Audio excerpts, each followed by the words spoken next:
திருப்பரங்குன்றம் தொகுதி திமுக வேட்பாளர் கிருத்திகா தங்கபாண்டி பரமப்பட்டி, நிலையூர், கைத்தறி நகர் உள்ளிட்ட பகுதிகளில் தீவிர வாக்கு சேகரிப்பில் ஈடுபட்டார். அப்போது பேசிய அவர், இந்த பகுதியில் கல்லூரி முடித்து வெளியே வரும் இளைஞர்களுக்கு மே மாதம் வேலைவாய்ப்பு முகாம் நடத்தப்படும் என்றார்.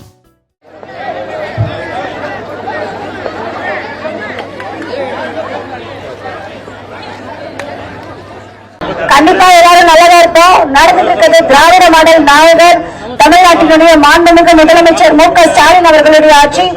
இந்த ஆட்சி பெண்களுக்கான ஆட்சி, பெண்களுடைய முன்னேற்றத்திற்கான ஆட்சின்னு சொல்லலாம். ஏன்னா ஒரு தடவையும் ஒரு திட்டமும் வரும்போது அதனால பெண்கள் எவ்வளவு பயன்படுறாங்க, பொருளாதார ரீதியா எவ்வளவு முன்னேறாங்கன்றது பார்த்தோன்னா நம்ம கண்கூட பாக்குறோம். உதாரணத்துக்கு சொல்லணும்னா மகளிர் உரிமை தொகை மாசம் மாசம் ரூபாய் 1000 வழங்கும் திட்டம். எத்தனை முதல்வர் மக்களுக்கு பாத்தீங்கன்னா குடும்ப தலைவிகளுக்கு மாசம் மாசம் மக்களை சென்று அடையும்படி ஏதாவது ஒரு திட்டத்தை கொண்டு வந்திருக்காரு. நல்லா யோசிச்சு பாருங்க நீங்க ஆனா இந்த மகளிர் உரிமை தொகைன்னு தலைவர் 2021 வருஷம் சொல்றாரு, நான் குடும்ப தலைவிகளுக்கு இதை பண்ண போறேன் அப்படின்னு.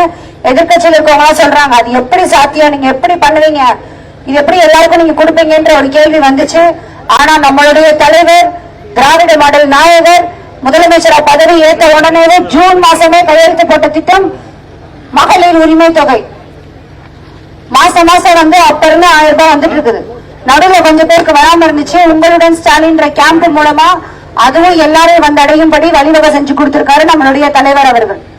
அதே மாதிரி இலவச விடியல் பேருந்து பயணம், புதுமை பெண் திட்டம், தமிழ் புதல்வன் திட்டம், நான் முதல்வன் திட்டம், மக்களை தேடி மருத்துவம், இல்லம் தேடி கல்வி. எப்பவுமே திமுக காரங்க சொன்னா செஞ்சுட்டு வந்துதான் மக்களை பார்த்தோம். இன்னைக்கு 2021 வாக்குறுதிகள் எல்லாத்தையும் நிறைவேற்றிட்டு வந்துதான் 2026 சட்டமன்ற தேர்தலுக்கு உங்ககிட்ட வாக்குகள் சேகரிக்கிறதுக்காக வந்திருக்கோம்.